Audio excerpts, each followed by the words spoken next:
Hello, everyone. My name is Elder Sensei. People call me. I'd like to share my experience learning Japanese, and I'm doing this video because I am celebrating my 10th anniversary of teaching Japanese as a Japanese language teacher.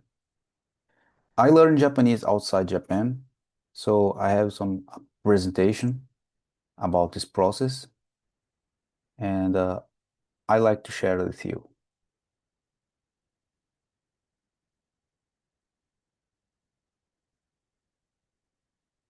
So, how to learn Japanese from scratch outside Japan? I'm part of this course, Sekai no Nihongo. There are many other teachers who support this group, and you can check other videos and materials in Patreon and YouTube. So, why to learn Japanese? In my case, when I was about 5 years old, I used to watch this Japanese program. It was very common. I'm from Brazil. It's called jaspion. Jaspion is a word in Japanese, but it's actually a combination of words from English, so justice and champion. So at that time, I was learning how to write in Portuguese. So the alphabet was very natural for me, but I had this different alphabet in front of me, and I was curious, what is that supposed to mean? Why is this different? And I asked some adults that were close to me, and they taught me, oh, this is a different language. This is Japanese. So this is in katakana, one of the alphabets of Japanese language. And this below is kanji, like Kurosaki Akira, the name of this actor. So I have this first contact, even though the program, the show was all in Portuguese. I had this curiosity about, this is interesting, different. Anyways, in order to learn a language, you have to develop it some skills. Languages have four skills. So two are for input and two are for output. So for input, you have listening and you have reading. Input because you receive the information, you receive the language, so you absorb. In output, you use your language skills, you use your knowledge to make the language. So try to use the language, the knowledge that you have about the language. And in writing, in speaking, are two output skills. But in order to master a language, you have to develop all of them. It's a combination. So I tried to study by myself. When? Actually, I tried to study Japanese by myself, but before that, when I was 10 years old, I asked my father, Dad, can I learn Japanese? She said, No, no, it's not good for you. Why? I asked for myself. Why? Because it was not a priority. It's something not related with my roots. I had nothing to do with Japanese. And I didn't know English at all at that time.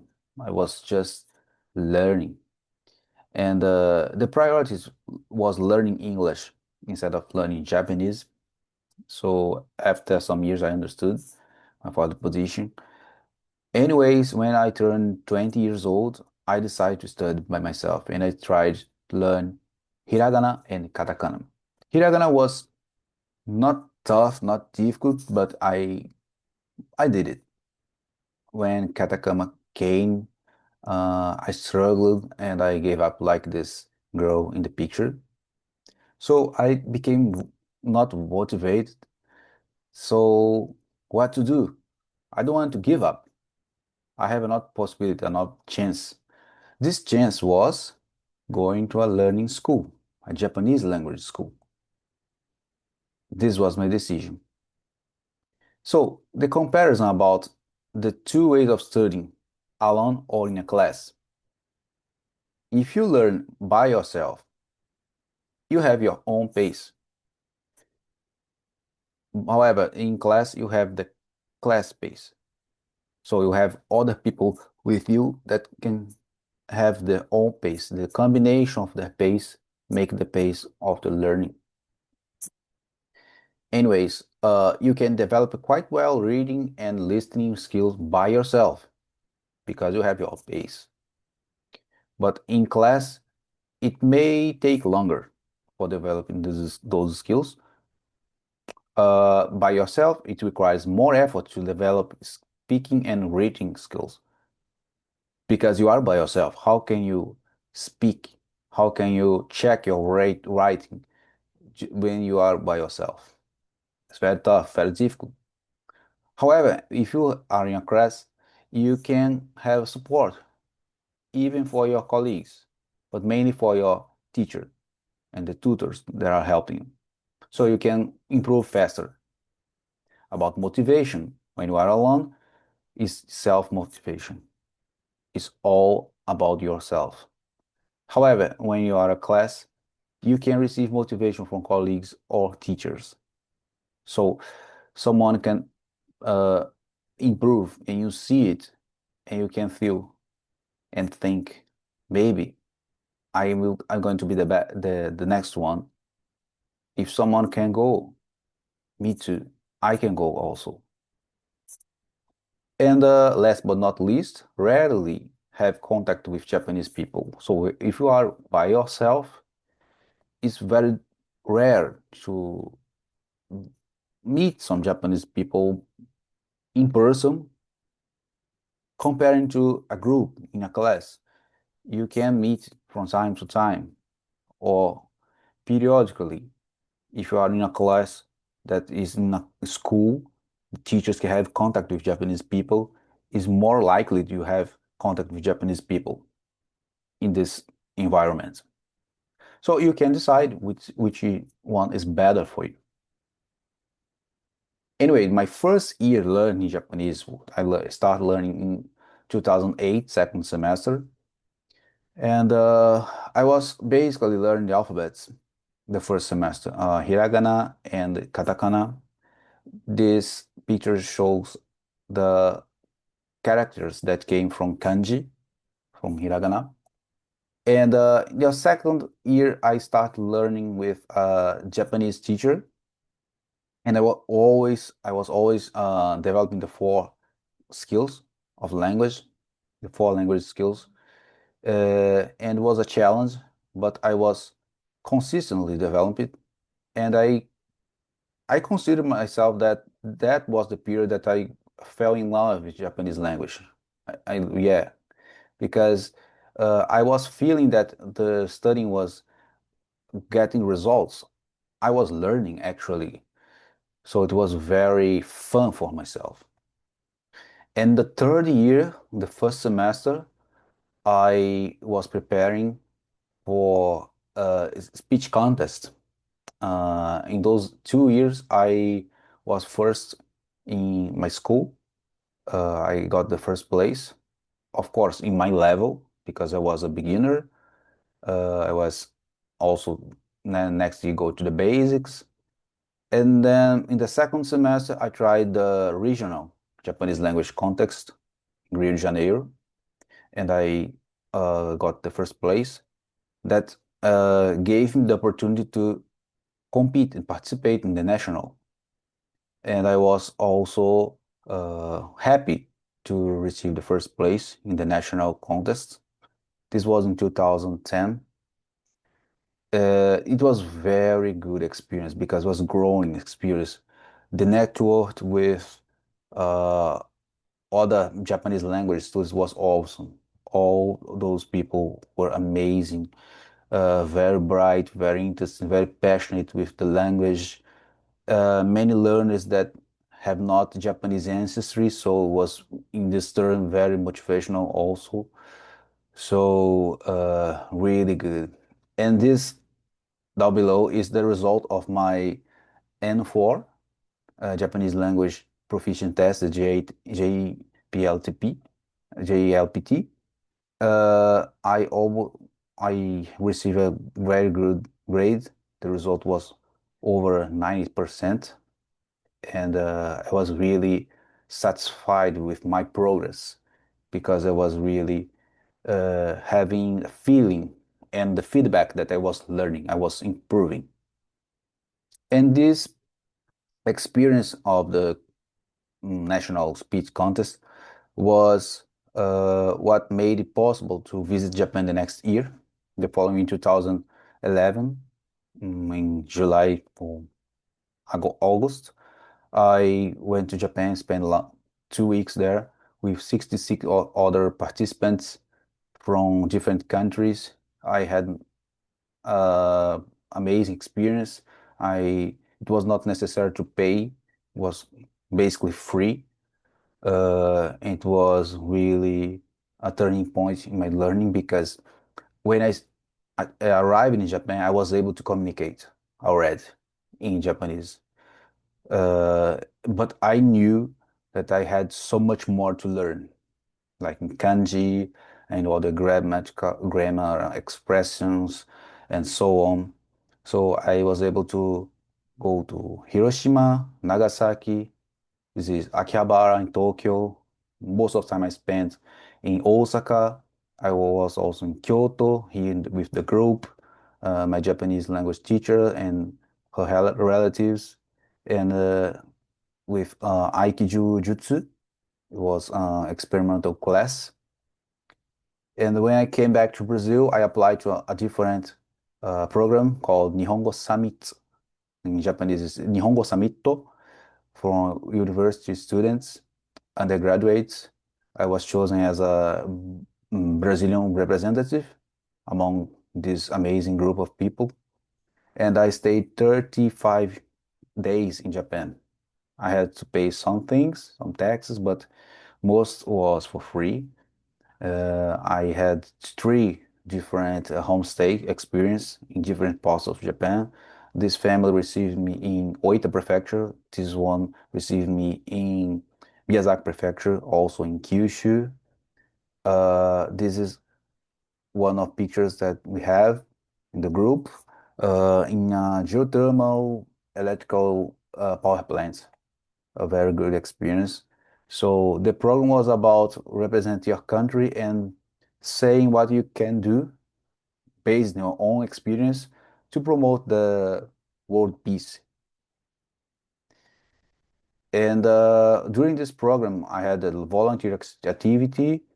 This was in Oita Prefecture. I was very young here.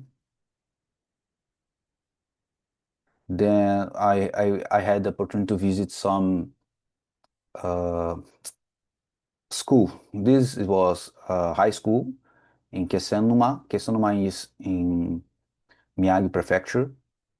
In the year before, 2011, it was the great earthquake and a big tsunami took over Japan. And this region was very affected, and the students shared their experience that was very touching and very learning experience. I was able to make my speech in Japanese. We were going to depart from Tokyo to Miyagi Prefecture by bullet train. And this was the word I chose for promoting world peace. In my opinion, uh, requirement is to have soncho, that in Japanese I wrote here. Soncho is respect. If you are not able to respect, you can't achieve world peace. You can't progress. It's from the personal level, for institutions, and then for countries. And I still believe that. Anyway, the sixth year of my learning process. At this time, I had the N2 proficient test, Japanese language proficient test. I started with N5 and then N4, then N3, and this year I took the N2. I was able to pass this exam. But in the year before, I tried the N2 and I didn't pass for 2 points. And I was so frustrated because it that I tried to study even more. And these are some pictures about the events of my school that I was learning with my colleagues and some fun moments like a cousin class. This is a presentation of some work that we made as a class. In my last year, was the seventh year as a student, I I hadn't a class because the students of my level were not available. They were not close anymore. Most of students were leaving the school by that time because it's very common that people start to learn Japanese and after 1 or 2 years they they give up for several reasons, different reasons. And I was able to keep going, and I had to have like a private class. But I participate in the Honashi Taikai. That's like a speech contest, but you tell a story in Japanese. And I was also first place that day. And it was the last time I participated. I was very satisfied with the program, the experience as a whole, because I was able to visit Japan. And each time I went to Japan, I was learning more, and I realized I have to learn more because if I learn more, I can do more, even more in Japan, like connecting with people, sharing stories, receiving instructions, and so on. It's much richer experience when you visit Japan, knowing Japanese. So it's really worth learning Japanese, even outside Japan. That is considerably difficult to do because you have to learn it by scratch. But anyways, it's worth. It helps a lot. It's completely different. And you know Japanese. It can be the basics, but if you know hiragana, katakana, some kanji, have a language, uh, basic skills like grammar and some listening, you can improve. You can.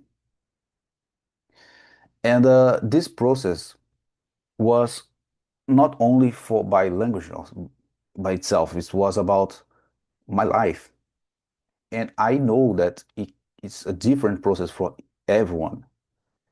But I can say this phrase to summarize the process: "Shoshin yo wasuru bekarazu."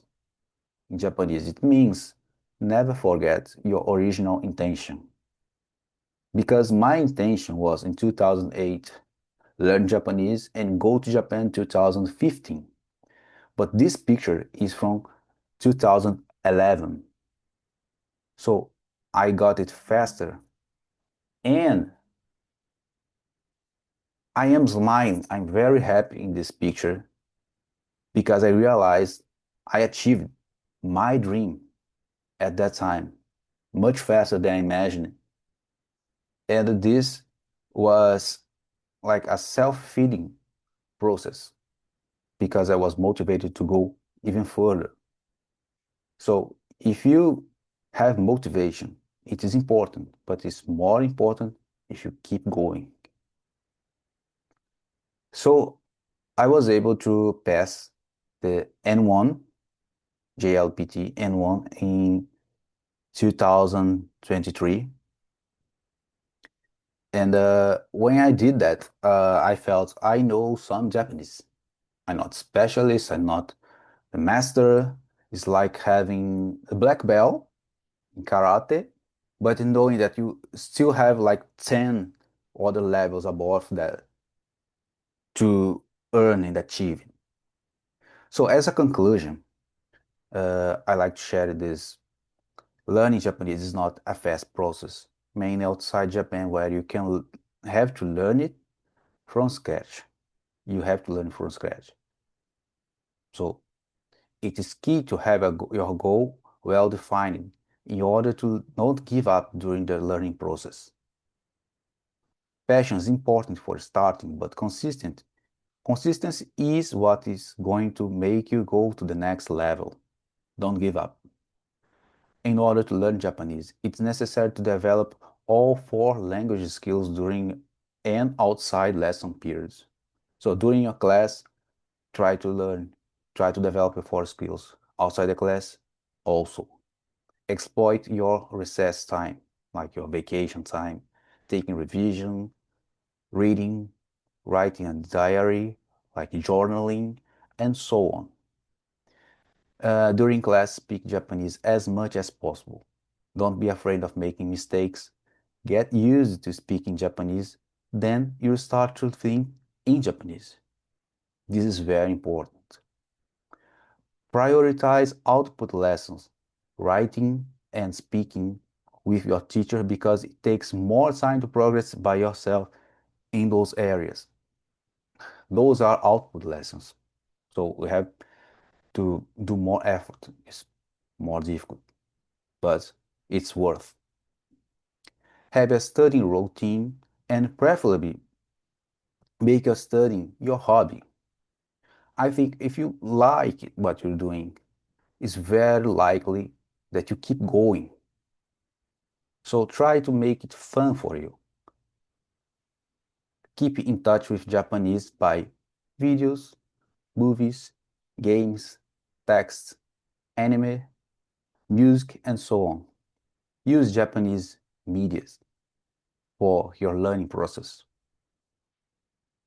And I would like to say, ご清聴ありがとうございました. Thank you very much for reading.